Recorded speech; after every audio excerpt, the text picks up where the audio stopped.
एक मिनट अभिजीत, वो देखो।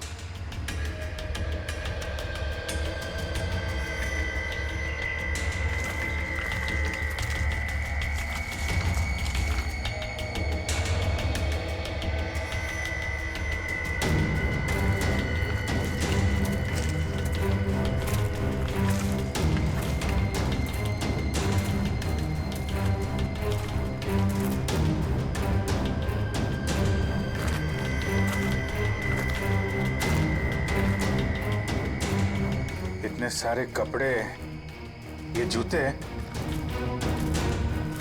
ओह माय गॉड, खून देखा? Oh no.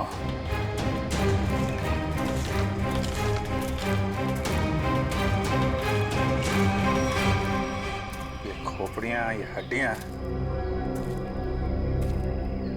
ये जंगल के अंदर चल क्या रहा है?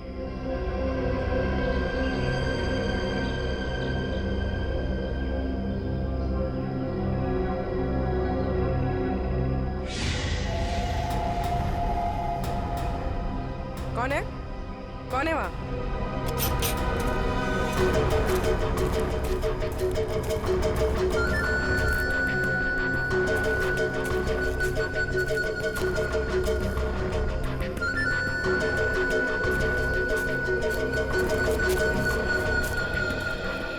क्या हुआ? वहां तो कोई नहीं है सर। सर वहां पे कुछ था सर। सुनसान जंगल में कौन हो सकता है? ये इतने सारे कपड़े, जूते और ये हड्डियों को देखकर लग रहा है कि अलग अलग उम्र के लोगों को शिकार बनाया गया है। बहुत खतरनाक अपराधी है। मासूम भोले भाले लोगों को यहाँ बुला के मार डालता है।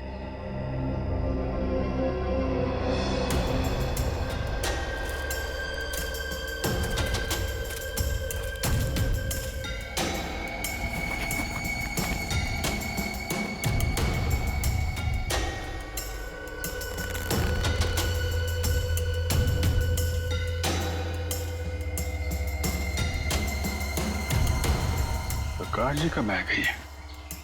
ये अपनी बीवी बच्चों की फोटो लेके यहाँ पे क्यों आए थे?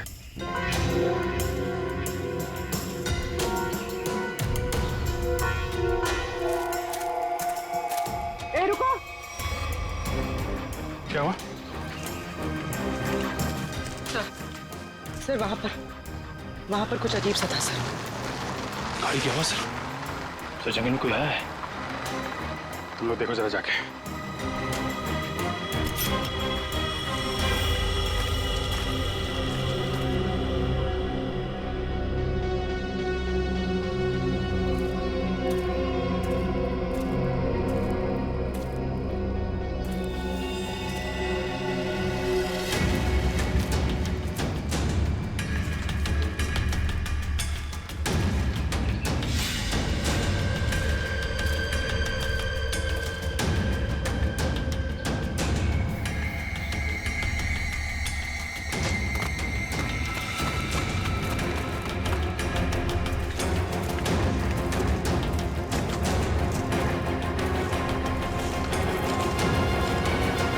हितेन का कटा हुआ हाथ और उसकी गाड़ी मिलती है गुलवाड़ी जंगल के आसपास।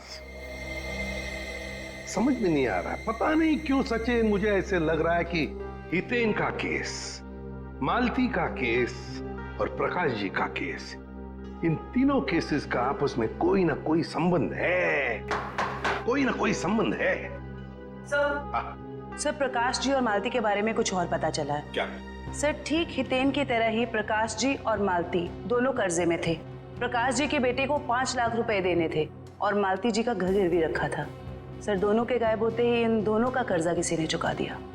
हितेन भी कर्जे में था, मालती भी कर्जे में थी, प्रकाश जी भी कर्जे में थे। तीनों के तीनों गायब होते, तीनों के तीनों आखिरी बार दिखाई पड़ते हैं गुलवाड़ी जंगल के आसपास। काम करते हैं उस लाइन पर, गुलवाड़ी जंगल के लाइन पर जितने भी ऑटो रिक्शा वाले और टैक्सी वाले धंधा करते हैं, सबको यहां लेकर आते हैं। सब हम लोगों को क्यों बुलाया? इसलिए बुलाया है कि हमें तुम लोगों की मदद चाहिए। हम क्या मदद कर सकते हैं साहब आपकी? देखो, खैर गांव से गुलवाड़ी के जंगल के रास्ते पर तुम लोग अपनी अपनी गाड़ियां चलाते हो, है ना? साहब टैक्सी तो पूरे शहर में घूमती है। हाँ, लेकिन सारी टैक्सियां गुलवाड़ी भी नहीं जाती। सिर्फ वही गुलवाड़ी जाती है जो खैर गांव से होकर जाती है। हाँ साहब, गुलवाड़ी पर आकर तो रास्ता ही खत्म हो जाता है, उसके बाद तो घना जंगल आता है साहब। बस तो उसी जंगल के बारे में हम लोग जानना चाहते हैं। वैसे वो रास्ता बहुत सुनसान है ना? हाँ साहब। तो फिर ऐसे सुनसान रास्ते पर ज्यादा लोग तो जाते नहीं होंगे, गिने चुने ही लोग जाते होंगे, है ना? हाँ साहब, बिल्कुल। तो एक बात बताओ, पिछले 2-3 महीनों में क्या तुम लोग किसी पैसेंजर्स को उस रास्ते पर लेके गए थे? याद करो। हाँ साहब, मुझे याद है साहब। मैंने पिछले 3 महीनों में उस रास्ते पर 2 अलग-अलग लोगों को छोड़ा है। मैंने भी एक सवारी को छोड़ा था साहब पिछले महीने। साहब पिछले महीने मैंने भी एक सवारी छोड़ी थी, वो एक आदमी था। तो क्या उन लोगों के चेहरे याद आ रहे तुमको? साहब चेहरा तो नहीं याद, पर उसकी बातें जरूर याद है। बहुत परेशान था वो, किसी से फोन पे कह रहा था कि मैं आ रहा हूँ, कुछ परेशानी तो नहीं होगी ना? साहब मुझे याद आया, मालती जी के अलावा मैंने एक लड़की को भी छोड़ा था और वो लड़की पूरे रास्ते रोती रही। साहब मुझे तो लगता है कि वो लड़की घर छोड़कर भाग कर आई थी। हाँ साहब, और गुलवाड़ी के रास्ते पर उतर गई वो। मैंने अपने सवारी से बोला था यहाँ पर ऑटो और टैक्सी नहीं मिलेगा साहब, पर उसने कोई जवाब ही नहीं दिया। सर ये तो बिल्कुल प्रकाश और मालती के केसेस जैसा है। हाँ श्रेया, ये तीनों के तीनों केसेस एक जैसे ही हैं और जरूर और भी ऐसे केसेस होंगे। लेकिन हितेन, प्रकाश और मालती, इन तीनों के जिसने भी कर्जा चुकाया है उसी ने इन तीनों को गायब भी किया है। समझ में नहीं आ रहा है ये सब करने के पीछे ये खोने का मकसद क्या है? मकसद तो पता नहीं अभिजीत, लेकिन इतना जरूर कह सकती हूँ कि ये एक हॉट ब्लडेड मर्डर है। सोचा समझा किया गया अपराध जो किसी पढ़े लिखे आदमी ने किया है। पढ़े लिखे आदमी? ये देखो, इस खोपड़ी को किसी केमिकल में डुबो कर रखा गया था। केमिकल में? क्या जंगल में कोई लैब खोल के रखी है क्या उसने? हो सकता है। एक मिनट।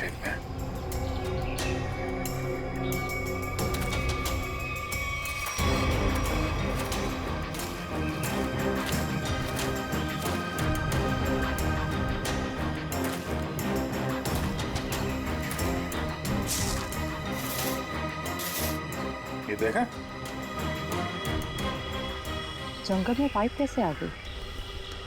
लेकिन नक्शा में तो कोई पाइप वगैरह नहीं थी। वही तो।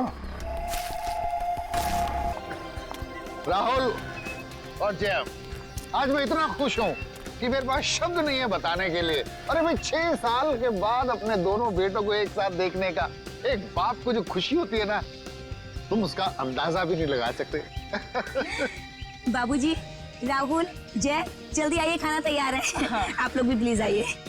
आओ बेटा, जल्दी आओ, खाना तैयार है। हाँ भाई, मेरे मिक्की माउस। क्या खाएंगे भैया? मीठी बेटा आप क्यों? ये हलवा लीजिए ना, नीता ने खास आपके लिए ही तो बनाया है, लीजिए। अरे वाह। तो बेटा मिक्की, भूख लगी है ना? वाह क्या स्वादिष्ट हलवा है, मजा आ गया। बाबूजी, आज शिल्पा ने खाने में बहुत ज्यादा प्यार डाला है, इसीलिए खाना इतना टेस्टी लग रहा है सबको।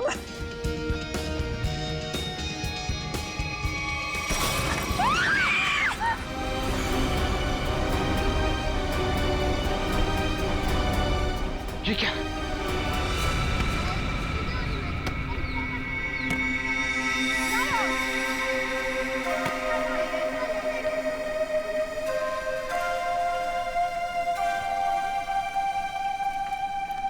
अरे प्रकाश अंकल, आप यहाँ? नमस्ते। नमस्ते अंकल। नमस्ते।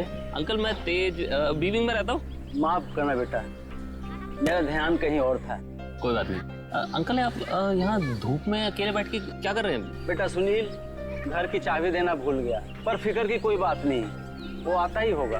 अंकल तो हम सुनील जी को फोन लगा देते हैं, उन्हें तो आते आते शाम हो जाएगी। अरे नहीं, काम के वक्त उसको फोन करके परेशान मत करो। जैसी आपकी मर्जी अंकल, लेकिन कम से कम आप हमारे घर पे आके इंतजार कर लीजिए। नहीं मुझे चलेगा, मुझे अकेला छोड़ दो।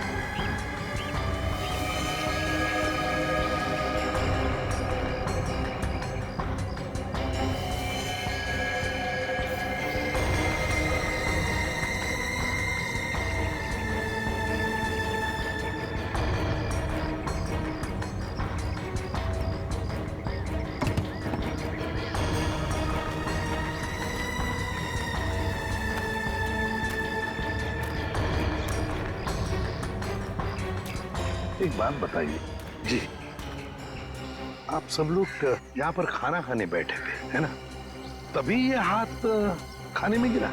जी सर। ऐसा डरावना हाथ तो हमने पहले कभी देखा ही नहीं, और सर हम तो एकदम से डर गए थे।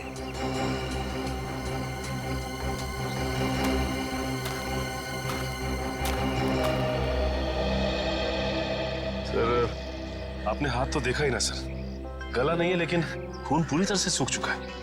बहुत बुरी हालत से काटा है ये हाथ। अगर ये हालत इस हाथ की है, वही सोच रहा हूँ जिसका ये हाथ काटा गया है उसके और शरीर के हिस्से का किया होगा। सर क्या ये हाथ देख के हम पता नहीं लगा सकते कि ये आदमी का हाथ है या किसी औरत का हाथ है? ये तो साळुंखे बताएगा, उसका काम है।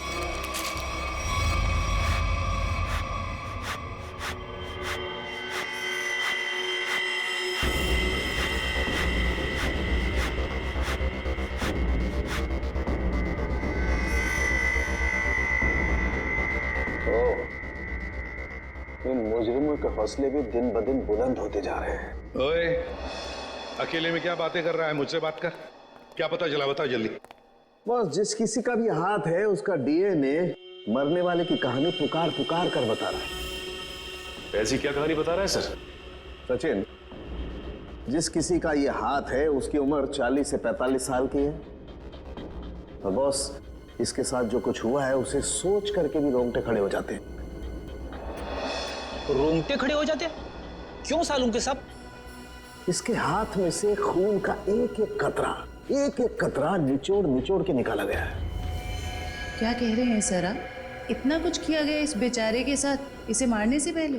हाँ, और ये सुइयां, ये तारें, ये सब इस हाथ के प्रेशर को, वॉल्यूम को और डेंसिटी को बता रहे हैं। लेकिन सर जब आदमी मर चुका है और उसके हाथ में खून ही नहीं तो प्रेशर कैसा? एक डेड बॉडी का भी एक निश्चित वॉल्यूम, निश्चित प्रेशर और निश्चित डेंसिटी होती है, लेकिन इसके मुर्दा शरीर का वो डेंसिटी, वो वॉल्यूम और वो प्रेशर तीनों कम है। और ये हाथ देखो बॉस, इस हाथ को देखने से लगता है कि किसी ने बहुत ही क्लिनिकली, सर्जिकली इस हाथ को काटा है। अच्छा, मतलब किसी ऐसे आदमी ने ये काम किया है जो मेडिकल के बारे में जानता है, शायद डॉक्टरी पेशे का हो सकता है। लेकिन ये है कौन, ये जानने से पहले हमें ये पता लगाना होगा कि ये हाथ किस आदमी का है, और ये हमें इस हाथ के ऊपर मिली अंगूठी ही बता सकती है। लेकिन सर उस अंगूठी को तो जंग लग गया था ना? हाँ, अंगूठी को जंग लग गया था, इसीलिए बॉस उस अंगूठी को ब्रिंजोन कार्बाइड नाम के केमिकल में डाला है ताकि जंग हट जाए और उस अंगूठी का असली रूप हमारे सामने आ जाए। एक मिनट।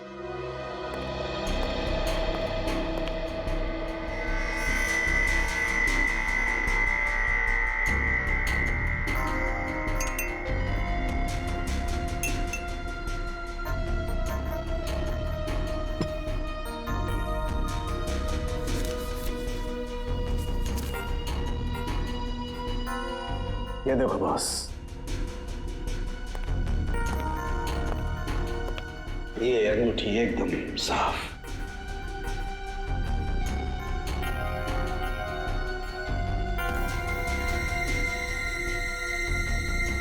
ये क्या है? इस अंगूठी के अंदर 2 अल्फाबेट्स इनग्रेव किए हुए हैं, आर वी।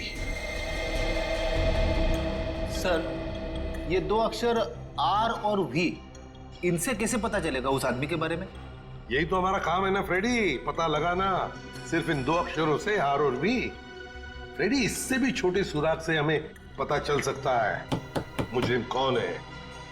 सर हो सकता है ये आरवी मरने वाले के नाम का इनिशियल हो सकते हैं, और सचिन ये भी हो सकता है कि वो इनिशियल्स आर वी पत्नी के भी हो। वो अंगूठी शायद शादी की अंगूठी हो। सर एक और बात, वो अंगूठी प्लैटिनम में बनाई गई थी। सर ऐसी अंगूठियां आसानी से बाजार में मिलती नहीं है, खास ऑर्डर देकर बनवाई जाती है। बिल्कुल सही। बस उस अंगूठी का फोटोग्राफ शहर में जितने भी जौहरी है उन सबको भेज दो। पता चल जाएगा किस जौहरी ने वो अंगूठी बनाई थी और किसके लिए। R V. Yes sir. Sir एक बात समझ में नहीं आ रही कि अगर ये खूनी आरवी को मारना ही चाहता था तो आसान मौत भी तो दे सकता था, ये काटने की क्या जरूरत? सचिन मरने वाले की पहचान छुपाना चाहता था, वो पहचान छुपाना चाहता था। सर आपसे मिलने कुछ लोग आए हैं और वो कह रहे हैं कि अर्जेंट है। बुलाओ। आइए। नमस्ते सर। भाई बताइए क्या बात है?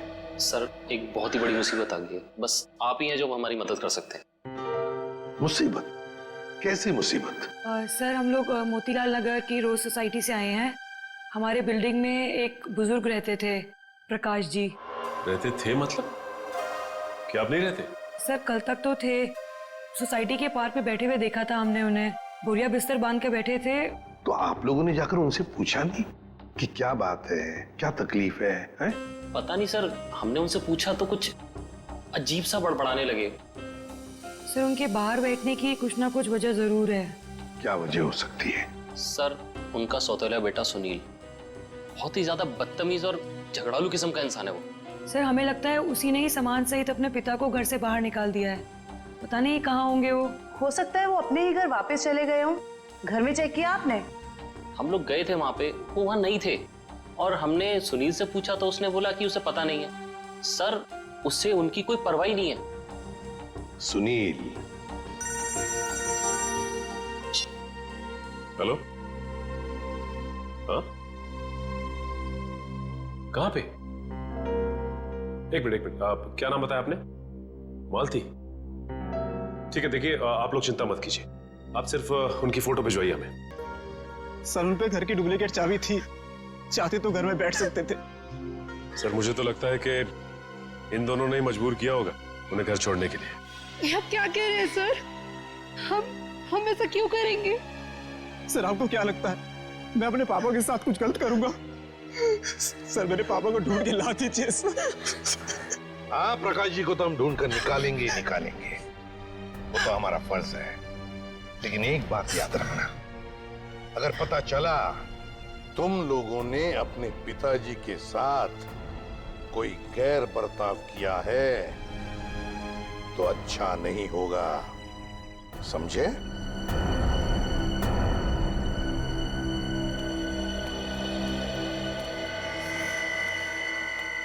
सर ये वो लेटर है जो मालती छोड़ के गई थी। जरा बच्चों को अंदर लेके जाओ।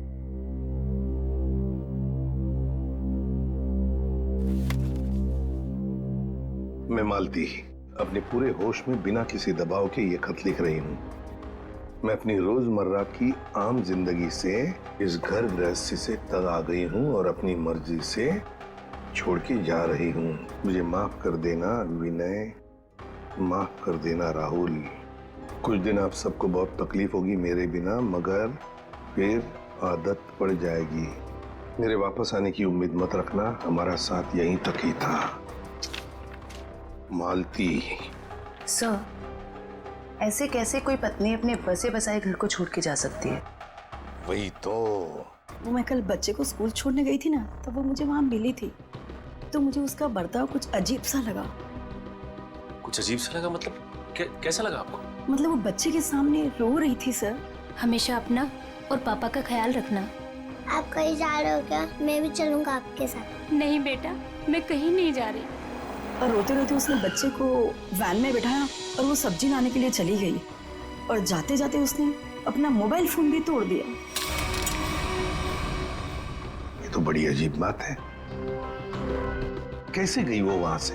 वो ऑटो से गई सर। और कहाँ गई कुछ पता चला? मेरा मतलब है क्या सुना आपने? नहीं, मैं सुन नहीं पाई सर। चलो ठीक है, thank you very much. Sachin, Motilal Nagar और इंदिरा नगर के जितने भी रिक्शा वाले हैं उन सबको प्रकाश जी और मालती के फोटोग्राफ्स दिखाओ। एक्सक्यूज मी भाई साहब, इस आदमी को आपने यहाँ कहीं देखा क्या? नहीं सर, इनको कभी नहीं देखा। अरे आप ध्यान से देख के बताइए, हो सकता है कभी आपकी टैक्सी में बैठे हो। टैक्सी में तो दिन भर में बहुत लोग बैठते हैं साहब, हर किसी का चेहरा याद रखना मुश्किल रहता है। शुक्रिया।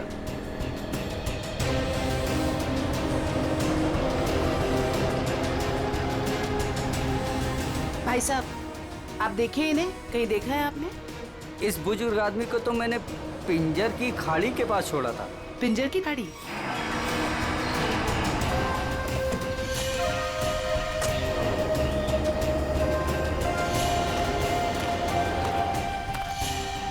साहब, ये औरत कल पक्का मेरे साथ मेरे ही ऑटो में गई थी। अरे मैडम, यहाँ इस सुनसान जगह पे कहाँ रुकवा दिया ऑटो? आगे सारा जंगल ही जंगल है।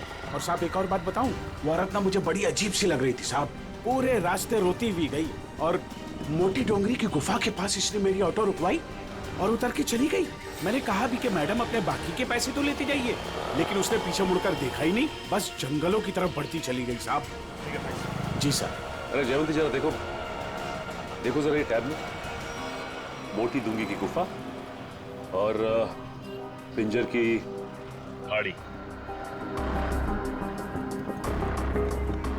सर, ये दोनों इलाके तो गुलवाड़ी के जंगलों के आसपास हैं। काफी सुनसान इलाका लग रहा है सर। हाँ, इस इलाके में 20 किलोमीटर तो जंगल ही जंगल है, लेकिन ये दोनों ऐसे घने जंगल में उतरे क्यों?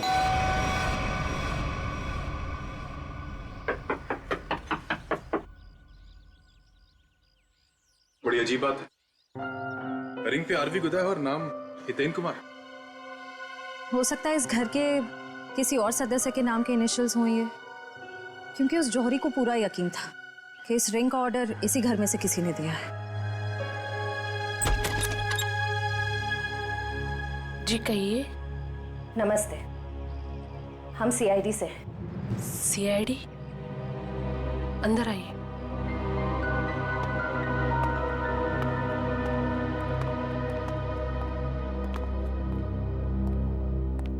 जी, हितेन ठीक तो है ना? कहाँ है वो? आप उन्हें साथ नहीं लेके आए?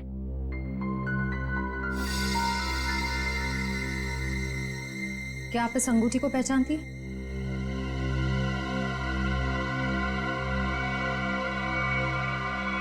संभालिए अपने आप को। मैम, ये लीजिए।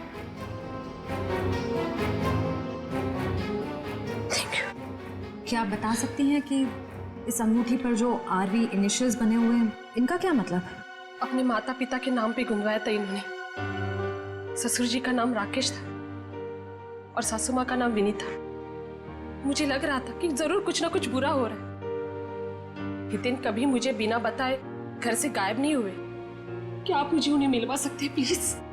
मैम, दरअसल हमें उनका कटा हुआ हाथ।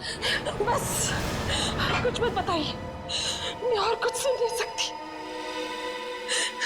मैं जानती थी हितेन जिस राह पे चल रहा है उसका अंत अच्छा नहीं होगा। हमें भी पता चल चुका है कि वो किसी गलत काम में शामिल थे, इसलिए आपने उनके गायब होने की रिपोर्ट नहीं दर्ज कराई। क्या आप प्लीज हमें पूरी बात साफ साफ बताएंगे? दरअसल इन्होंने अपने कंपनी से 10 करोड़ का घोटाला किया था। 10 करोड़ का घोटाला? इन्होंने वो पैसे कहीं और काम पर लगाए पैसे तो डूब गए, लेकिन जब कंपनी ने उनके पास पैसे की डिमांड की तो उनके पास पैसे देने के लिए एक फूटी कौड़ी भी नहीं थी। फिर क्या, कंपनी ने इनके ऊपर केस कर दिया। हमारा घर नीलाम होने के कगार पर आ गया। मुझे लगा शायद इसलिए ये 3 दिन पहले घर से गायब हो चुके हैं। और इसलिए आपने उनके गायब होने की रिपोर्ट दर्ज नहीं कराई? नहीं, दरअसल अचानक मुझे इनके कंपनी से कॉल आया, किसी ने कंपनी की रकम चुकता कर ली है। मैं खुश हो गई कि शायद ही अब वापस आएंगे। 1 मिनट, वो 10 करोड़ रुपए जो हितेन ने कंपनी से चुराए थे वो किसी और ने चुकते किए? किसने? पता नहीं, किसी ने इनके कंपनी के अकाउंट में वो रकम डलवा दी थी और एक चिट्ठी छोड़ी कि ये रकम वही है जो हितेन ने उनकी कंपनी से ली थी। बड़ी अजीब बात है मैम, कोई और हितेन के पैसे क्यों चुकाएगा, वो भी 10 करोड़। इसके पीछे जरूर कोई गहरा राज है। मैम, आपके रिश्तेदारों ने या दोस्तों ने हितेन को ढूंढने की कोशिश नहीं की? कोशिश की न, हितेन की गाड़ी भी मिली गुलवाड़ी जंगल के पास, लेकिन हितेन का कुछ पता ही नहीं चला। गुलवाड़ी जंगल,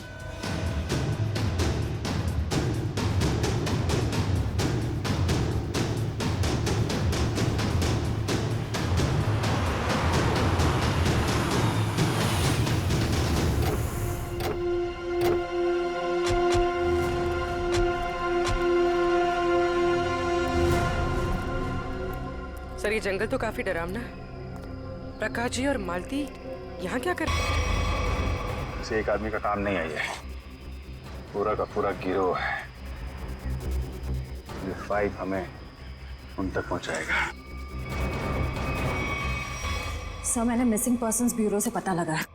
सर, जंगल के पास जो जो लोग गायब हुए थे वो सब कर्जे में डूबे हुए थे।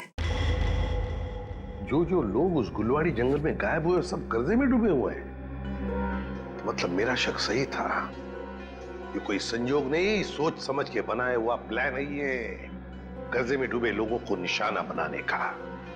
सर लगता है ये कोई सीरियल किलर है जो कर्जे में डूबे लोगों को ही अपना शिकार बना रहा है। सर सचिन, हो तो हम पता लगा ही लेंगे।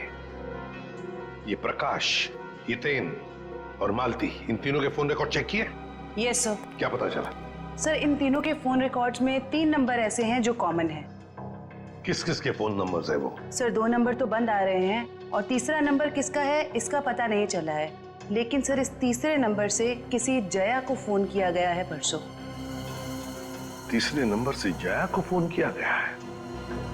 तो फिर लगता है जया की जान को खतरा है।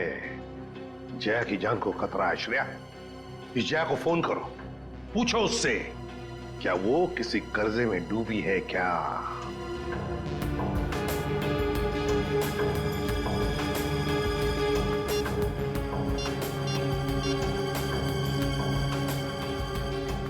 जया? निखिल, ये देखो टायर के निशान। टायर के निशान? अगर टायर के निशान यहाँ है तो गाड़ी भी यहीं कहीं आसपास होनी चाहिए।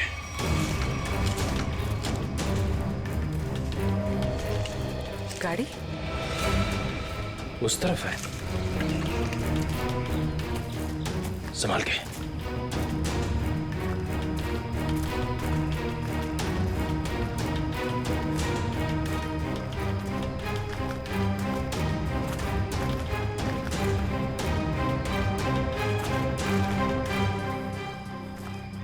यहाँ तो आसपास कोई नहीं है। इंजन अभी भी गर्म है, मतलब जो कोई भी इस जीप में आया है यहीं आसपास है। इतने सारे डब्बे?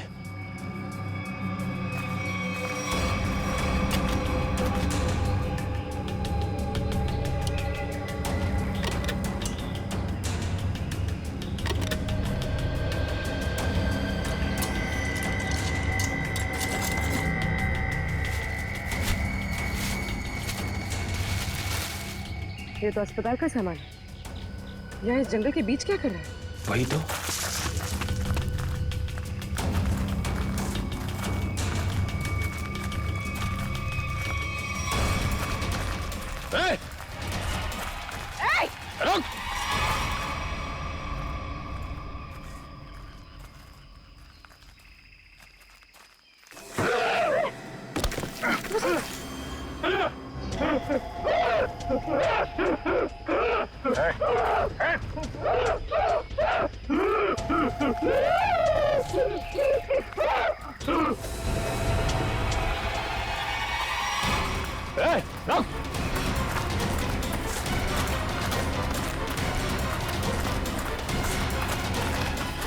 देखो क्या क्या है, क्या बात है? तुम बोलो, क्या बोलना चाहते हो? कैसे ने तो को नहीं मारा। मैं इसकी दिमागी हालत देख के तो नहीं लगता ये। देखो ठीक है तुम जाओ यहाँ से अभी। चलो चाप।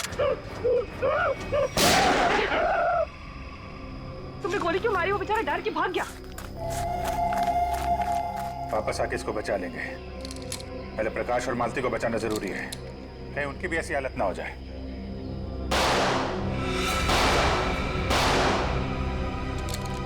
गोली की आवाज? कहीं निखिला पूरी मुसीबत में तो नहीं? लेकिन उन्हें ढूंढेंगे कैसे अभी? जिधर से गोली की आवाज आई है उधर। देखो प्लीज, जब तक मुझे पैसे नहीं मिलेंगे तुम फोन पे ही रहना।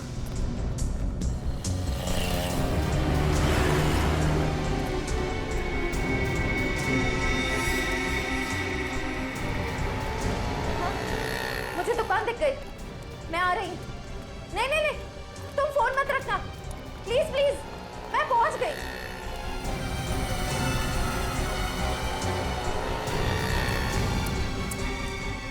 भाई साहब वो मिट्टी का तेल दो ना।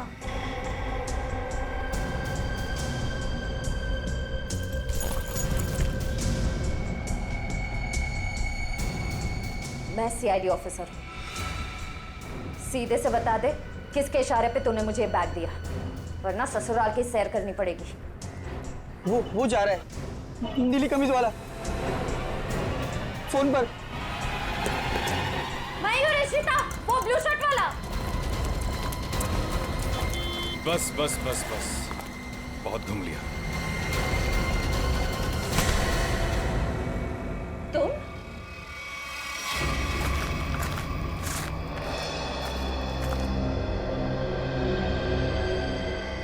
घसीटने का निशान।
रुक जाओ।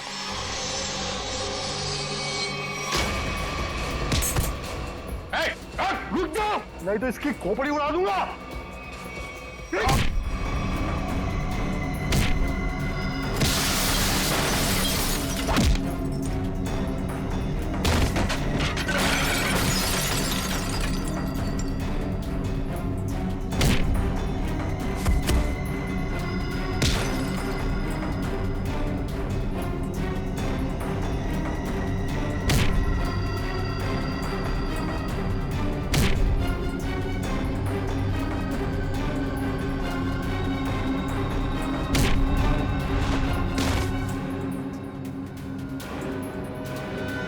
कि बस लगी तो नहीं?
पूर्वी, उसका नकाब उसका ये साथी उतारेगा।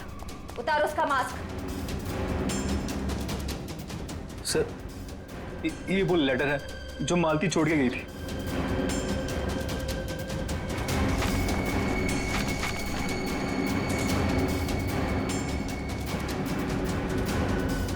आप क्या कह रहे हैं सर? हम ऐसा क्यों करेंगे? पैसों की लालच में तुम इतनी गिर गई, तुमने इंसानियत को शर्मसार कर दिया। यहाँ तक कि अपने पिता समान ससुर तक को नहीं छोड़ा तुमने।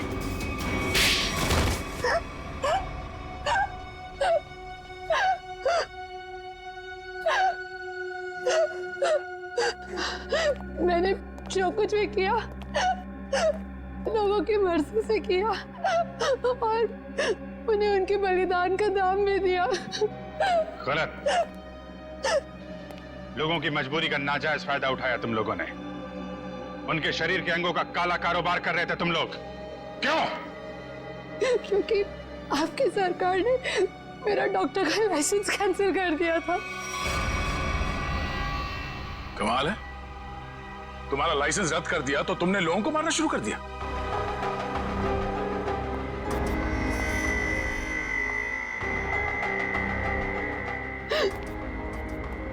तुम्हारे आड़े टेढ़े एक्सपेरिमेंट ने यह हाल कर दिया लोगों का।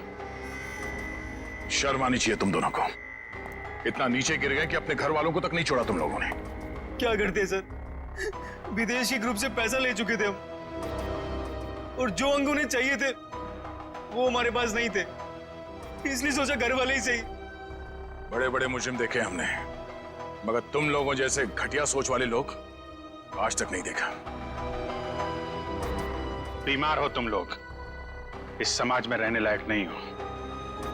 किस्मत अच्छी हुई तो जिंदगी भर जेल में सड़ोगे, वरना आसार तो यही है कि अदालत फांसी देगी तुम्हें। ले जाओ इन्हें। चल।